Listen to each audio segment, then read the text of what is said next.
Bismillahirrahmanirrahim. Kali ini saya akan menjelaskan tentang kepemimpinan prophetic atau prophetic leadership dari sudut pandang agama Islam. Mari kita mulai.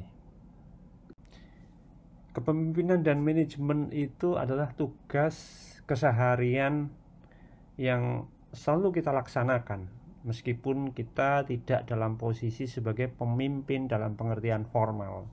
Kita bukan kepala desa atau camat atau bupati atau kepala sekolah atau rektor misalnya, tapi kita sebenarnya melaksanakan tugas-tugas kepemimpinan dan manajemen dalam keseharian kita.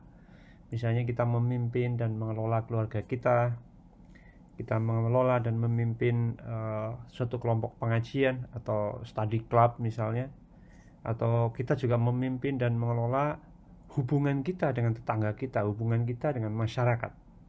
Ya, kita juga mengelola hubungan baik kita dengan kawan-kawan kita, sahabat-sahabat kita. Itu semuanya adalah kita memimpin dan mengelola. Jadi paling inti dari kepemimpinan adalah kepemimpinan dalam diri sendiri, di mana yang memimpin kita itu adalah suara hati yang baik. Manakala kita bisa selalu mengikuti suara hati yang baik, maka itu berarti kita sudah mampu memimpin diri kita sendiri. Namun apabila kita masih belum bisa mengenali suara hati yang baik itu, dan lebih banyak kita dipengaruhi oleh suara-suara batin yang negatif, yang mengajak kepada perbuatan-perbuatan atau sikap-sikap yang destruktif, maka itu berarti kita belum bisa memimpin diri kita sendiri. Dari intinya adalah bagaimana agar kita mampu memimpin diri sendiri kita terlebih dahulu, baru kita berpikir tentang bagaimana kita bisa memimpin orang lain. Jadi ringkasnya, pimpin dulu dirimu sebelum memimpin orang lain. Nah, apakah yang menjadi dasar bahwa jangan bermimpi untuk memimpin orang lain sebelum kita mampu memimpin diri kita sendiri? Kerangka teoritisnya adalah yang saya sajikan dalam slide ini. Jadi, ada hubungan antara Tuhan, manusia, dan budaya. Tadi saya katakan, kita harus bisa memimpin diri sendiri manakala kita mampu mengendalikan seluruh sikap dan perilaku kita, yaitu dengan senantiasa mengikuti, mematuhi suara hati yang positif. Nah, jadi di sini kita di paling inti dari eksistensi manusia, di dalam dada kita itu adalah ada rasa. Nah, rasa ini sifatnya ruhaniah. Nah, rasa inilah yang bisa mendengar suara hati yang positif atau suara hati yang negatif. Suara hati yang positif itu adalah inspirasi dari Tuhan. Ruh, ya, ditiupkan oleh ruh itu. Tetapi suara hati yang negatif itu adalah suara manusia, suara jin, suara setan, ya. Alladzi yuwaswisu fi sudurin nas. Ini adalah suara hati yang negatif. Nah, manakala kita mampu mengikuti suara hati yang positif secara terus-menerus 24 jam sehari, maka disitulah kita secara sempurna telah mengikuti apa yang diteladankan oleh Rasulullah Muhammad SAW. Maka kita berarti sudah mampu menjadi pemimpin. Kenapa Rasulullah Muhammad SAW kepemimpinannya begitu gemilang, begitu cemerlang? Tidak lain karena beliau selalu mematuhi suara-suara yang positif, yang itu adalah bersumber dari Tuhan, dari Allah Subhanahu wa Ta'ala. Nah, orang yang senantiasa mampu mengikuti suara hati yang positif ini dan mampu mengesampingkan atau menekan suara hati yang negatif, itulah orang-orang yang selalu mendapatkan direct influence dari Tuhan. Di kolom sebelah kiri, mendapatkan direct influence dari Tuhan Allah Subhanahu wa Ta'ala. Inilah sebenarnya peran antara agama dan akhlak budi. Seseorang yang mampu mengikuti suara hati yang positif, maka dia akan memiliki akhlakul karimah. Itu seperti itu. Nah, kira-kira teori dasar dari kepemimpinan ini adalah di sini. Nah, bagaimana hubungan manusia dengan ilmu pengetahuan dan teknologi? Sebenarnya intinya manusia itu bisa menghasilkan ilmu pengetahuan dan teknologi karena manusia itu ada ruhnya. Dengan ruh itu, maka kemudian seluruh panca indera manusia itu diaktifasi.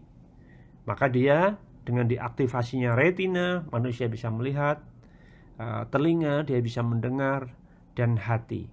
Dan di situ panca indera yang 5 plus hati. Itulah pangkal mula dari produk-produk yang dihasilkan oleh manusia. Apakah itu produk itu berupa bahasa, maka dikenal adanya bahasa kaum. Itu adalah hasil olah akhlak budi manusia yang menghasilkan kebudayaan.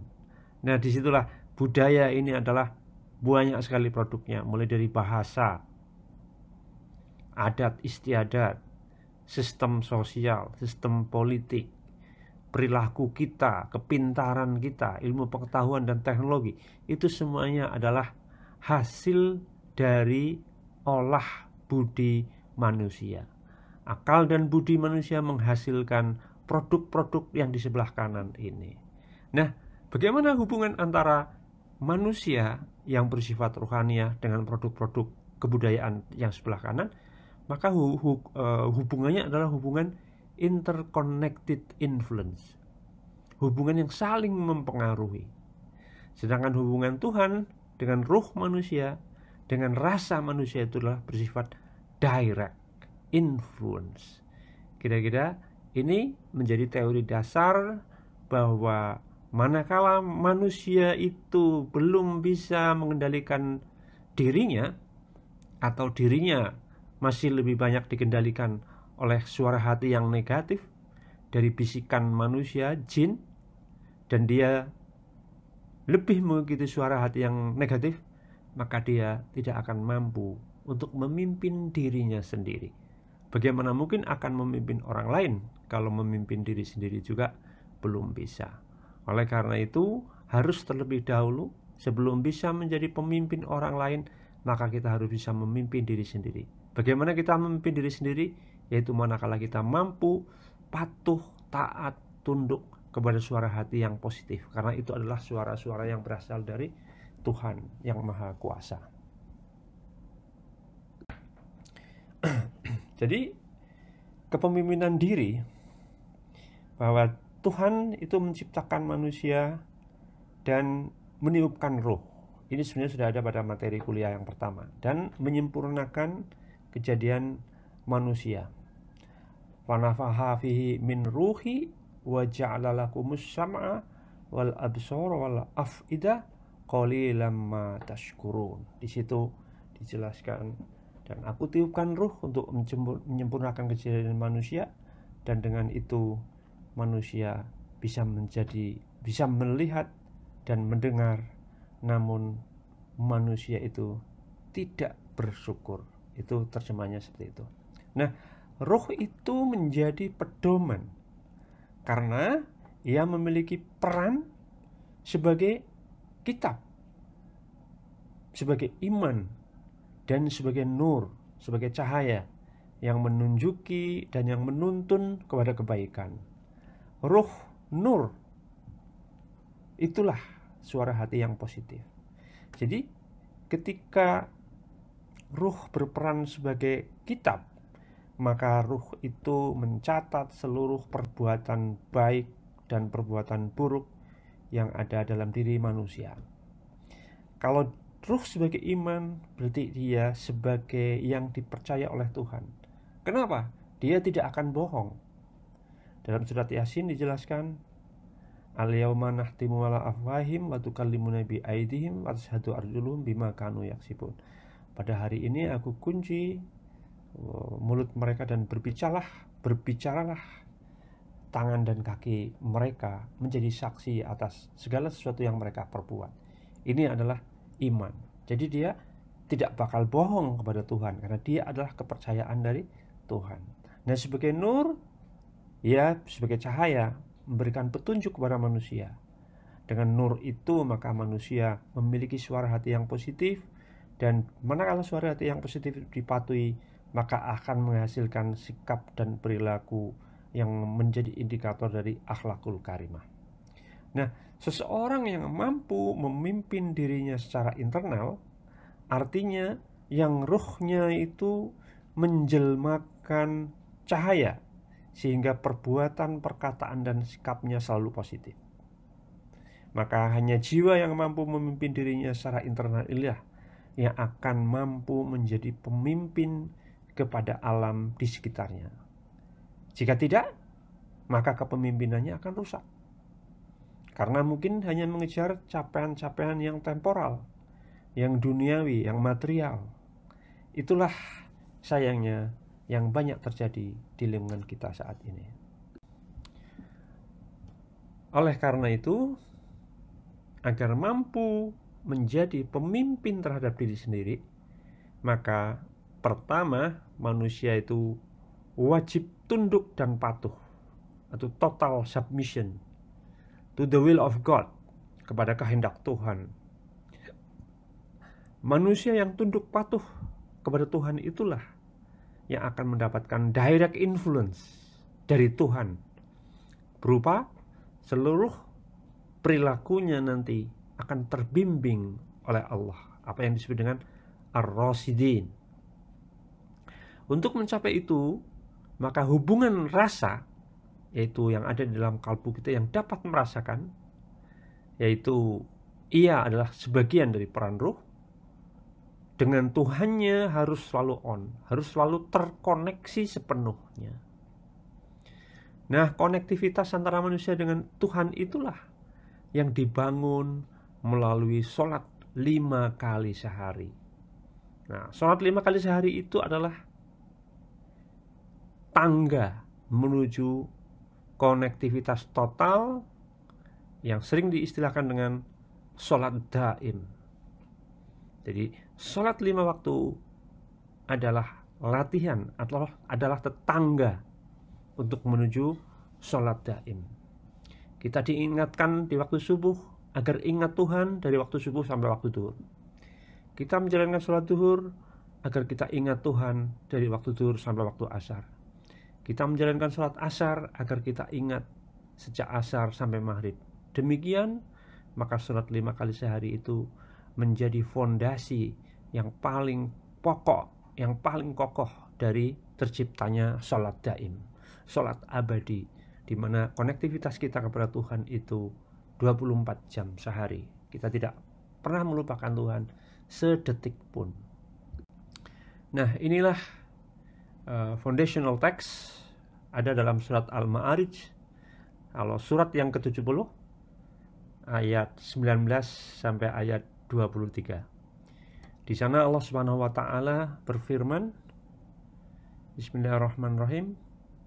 Innal insana khuliqa halu'a idza massahu syarru jazu'a wa idza massahu khairu manu'a illal musallin alladzina hum ala sholatihim daimun. Nah, ini yang saya singgung tadi, sholat 5 kali sehari dalam rangka membangun sholat daim, sholat yang abadi, konektivitas yang abadi antara kita dengan yang menciptakan kita, Allah Subhanahu wa taala. Jadi di dalam surat Al-Ma'arij dikatakan bahwa manusia itu memiliki sifat bersifat keluh kesah dan kikir. Nah, jika dia ditimpa kesusahan, maka dia berkeluh kesah, jazua. Tapi apabila dia mendapatkan kebaikan, mendapatkan good fortune, itu nasib baik, dia amat kikir, manu'a, itu ya. Kecuali orang-orang yang mengerjakan sholat, illal musallin.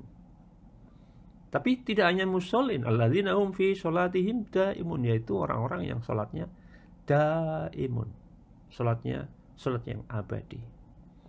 Nah, Maka dengan sesuatu yang abadi ini, manusia tidak akan memiliki sifat keluh kesah.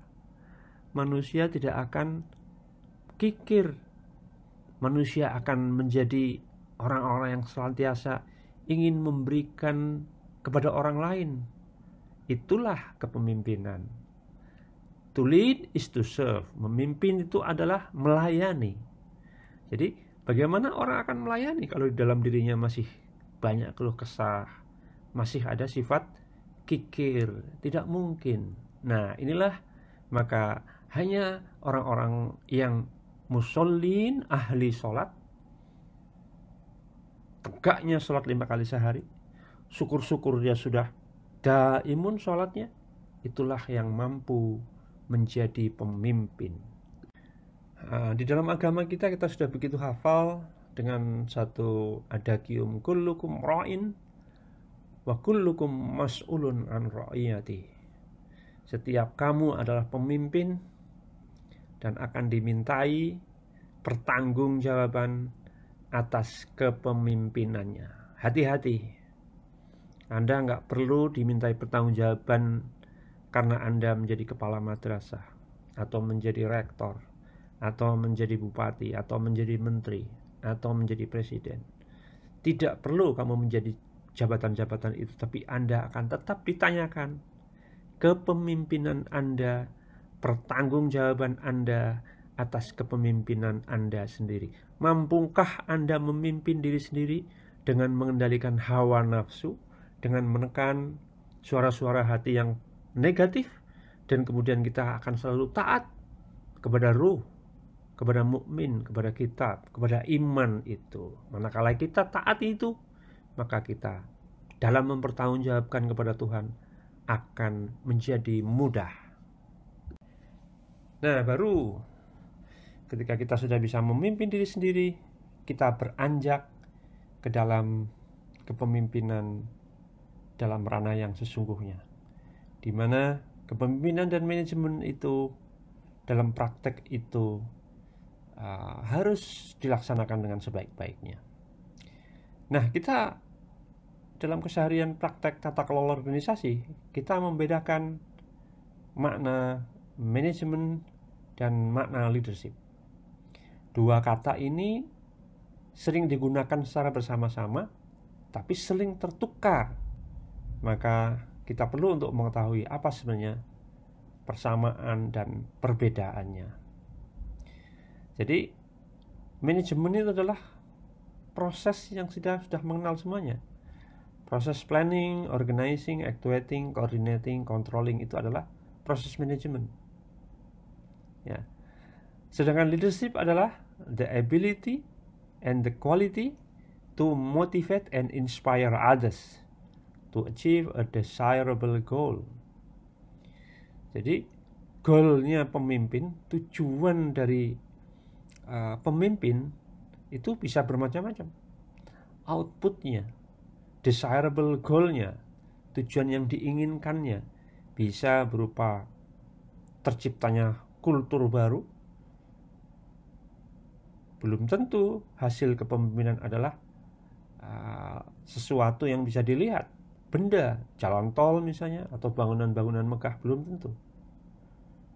Yang diciptakan oleh Rasulullah Muhammad SAW dalam kepemimpinan yang enggak begitu lama itu adalah suatu budaya baru, suatu kultur baru. Yang munculnya budaya jahiliyah menjadi budaya madaniyah yang mengutamakan kepada ketaatan terhadap hukum. Itu adalah budaya baru yang diciptakan oleh Rasulullah Muhammad SAW.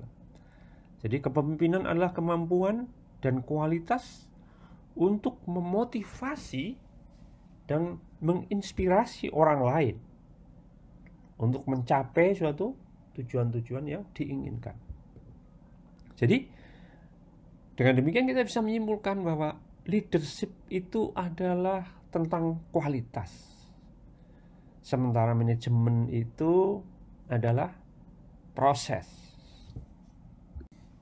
Lebih lanjut, perbedaan antara leadership and management itu bisa dijelaskan seperti ini.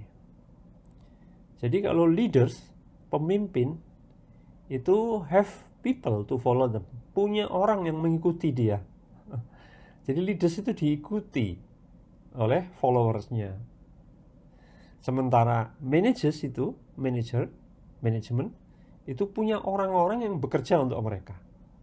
Jadi yang satu adalah mengikuti, tapi yang satu bekerja untuk dia. Itu yang membedakan antara pemimpin dan manajer. Kepemimpinan dan manajemen itu dua hal yang berbeda. Keduanya saling melengkapi, harus bekerja sama. Keduanya saling terhubung, saling mendukung, dan saling menjunjung tinggi. Apa maksudnya? Next slide. Apakah pemimpin yang efektif itu juga manajer yang efektif? Apakah manajer yang efektif pasti pemimpin yang efektif juga? Jadi jarang sekali ditemukan jawaban iya atas pertanyaan kedua di atas itu. Mengapa? Sebab mengelola sesuatu dan memimpin sesuatu ternyata membutuhkan seperangkat kecakapan yang berbeda. Jadi managerial skill dan leadership skill itu jauh berbeda.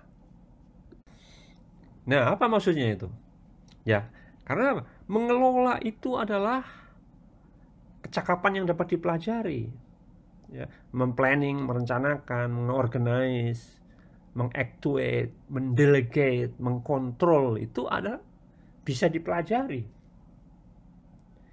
Akan tetapi memimpin itu sangat berbeda dengan mengelola. Memimpin itu kemampuan yang bersifat instingtif.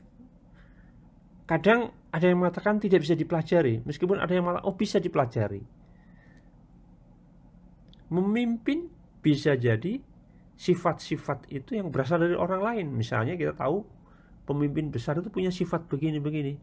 Lalu kita pelajari sifat-sifat itu dan kita terapkan sifat-sifat itu.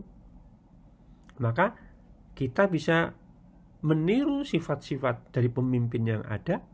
Maka kemudian kita memiliki perilaku dari pemimpin yang sukses yang kita contoh untuk kita bisa menjadi pemimpin.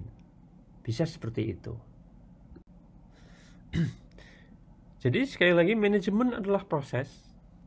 Setiap orang dapat mempelajarinya step by step, langkah demi langkah. Suatu proses untuk menguasai skill atau kecakapan dalam bidang manajemen. Nah, dengan belajar ini maka managerial skill akan bisa kita kuasai secara bertahan, terus secara bertahap. Sedangkan kepemimpinan adalah sifat-sifat.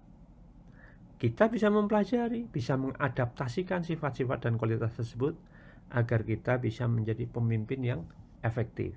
Artinya dua-duanya, leadership dan manajemen, bisa dipelajari dalam kadar tertentu. Jadi kalau managerial skill itu kita bisa mempelajarinya sampai level 95, katakan seperti itu.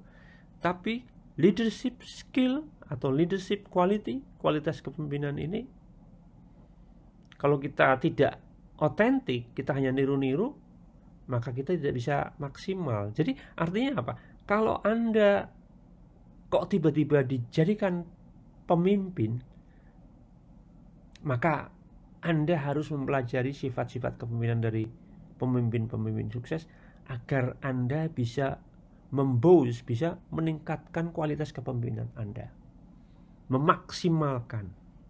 Tetapi apabila Anda memang tidak memiliki leadership quality, usaha-usaha untuk meniru perilaku orang lain itu bisa jadi akan menjadi sebuah siksaan yang berat.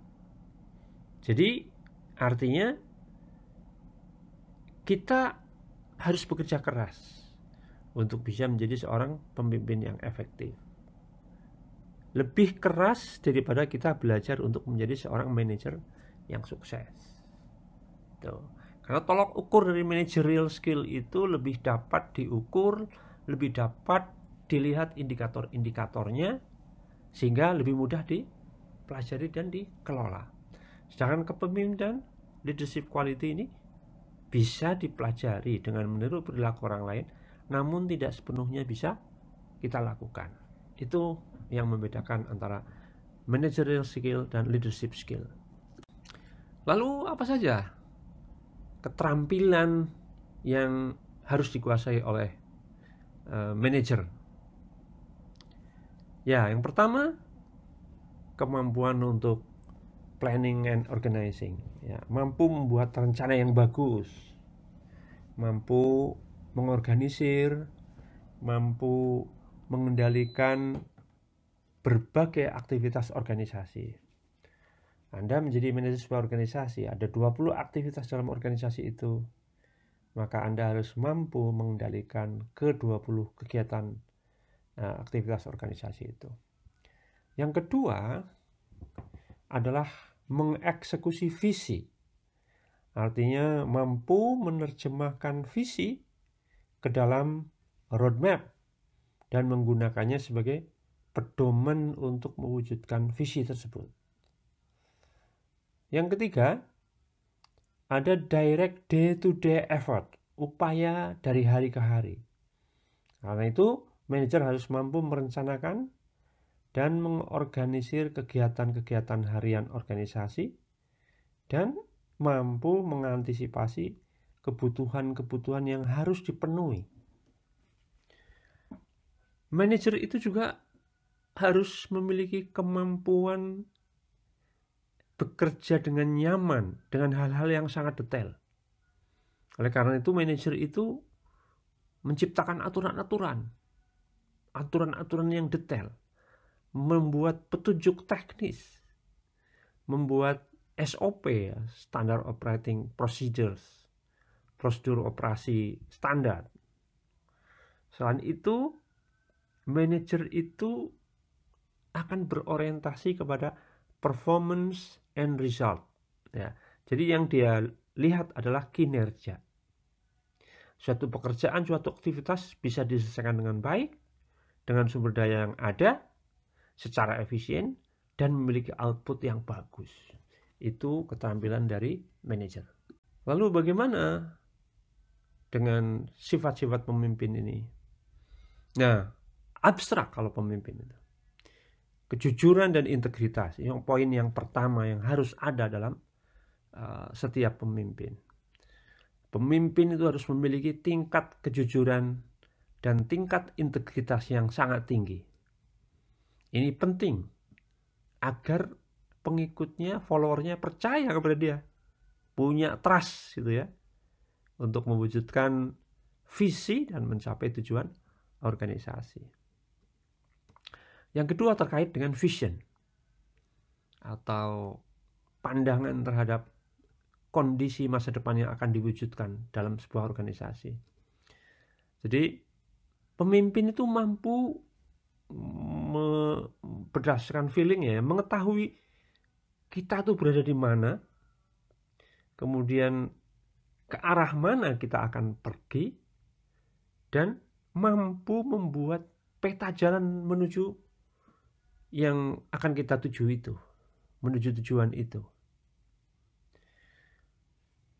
Yang ketiga, pemimpin itu memiliki superior judgment, memiliki kemampuan untuk melakukan penilaian yang tepat, ya.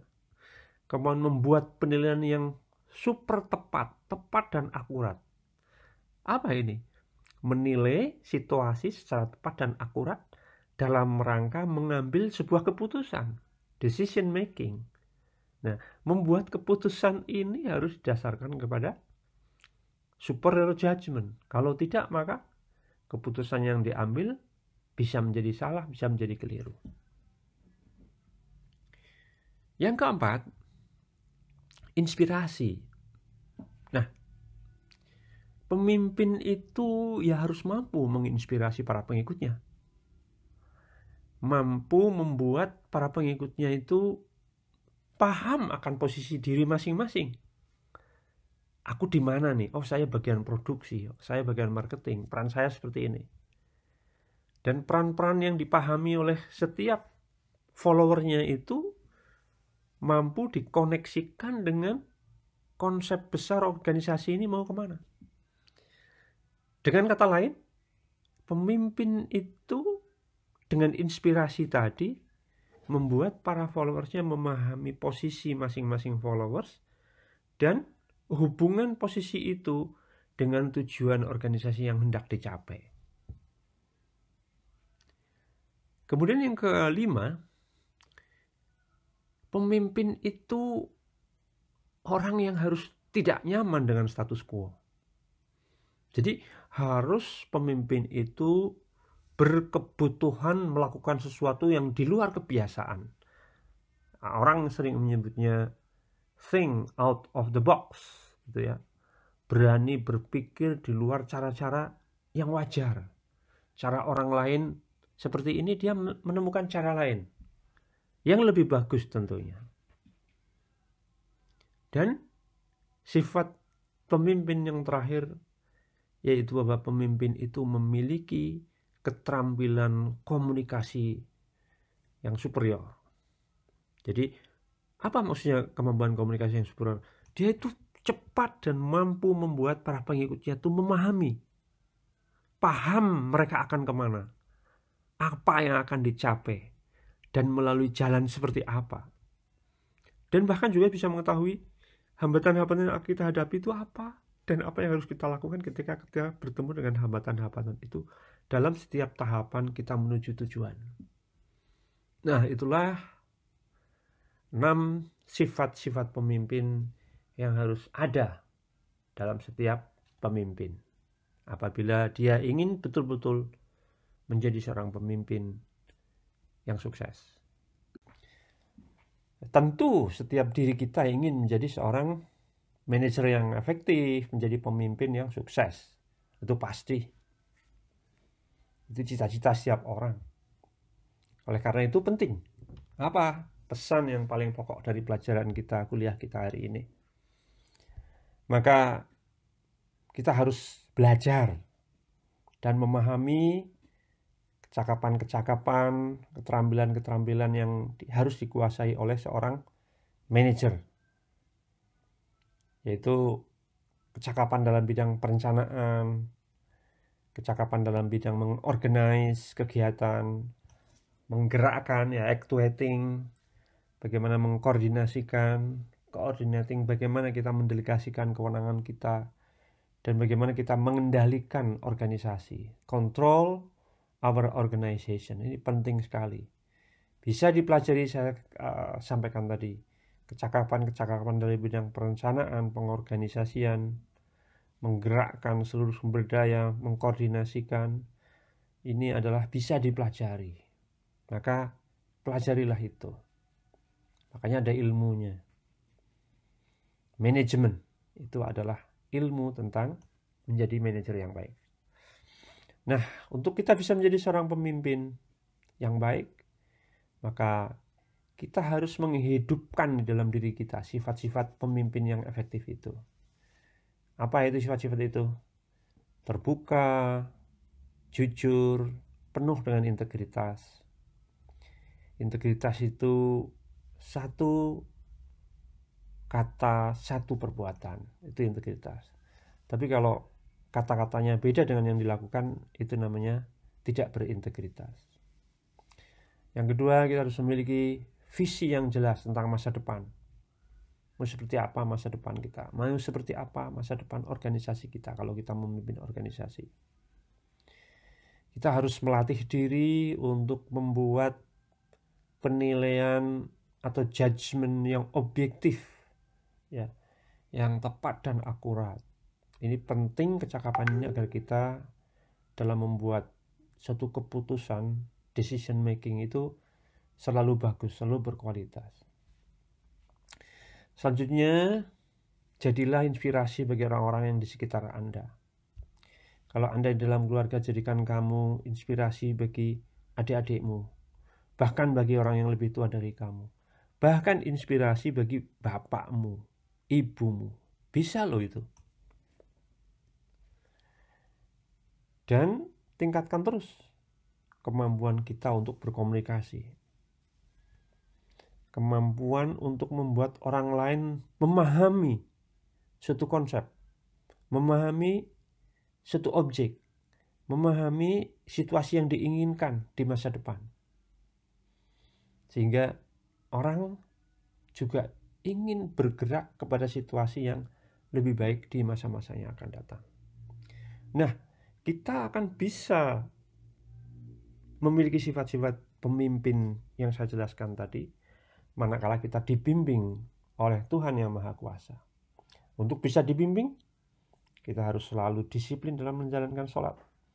Dan sholat itu sholat yang betul-betul bisa membuat diri kita terkoneksi dengan Tuhan, sehingga kita 24 jam sehari kita selalu aware bahwa kita diawasi oleh Tuhan, kita dikendalikan oleh Allah Subhanahu wa taala, kita tunduk, patuh, taat. Maka dengan demikian kita akan bisa memiliki akhlakul karimah. Sifat terbuka, jujur, integritas, itu adalah akhlakul karimah.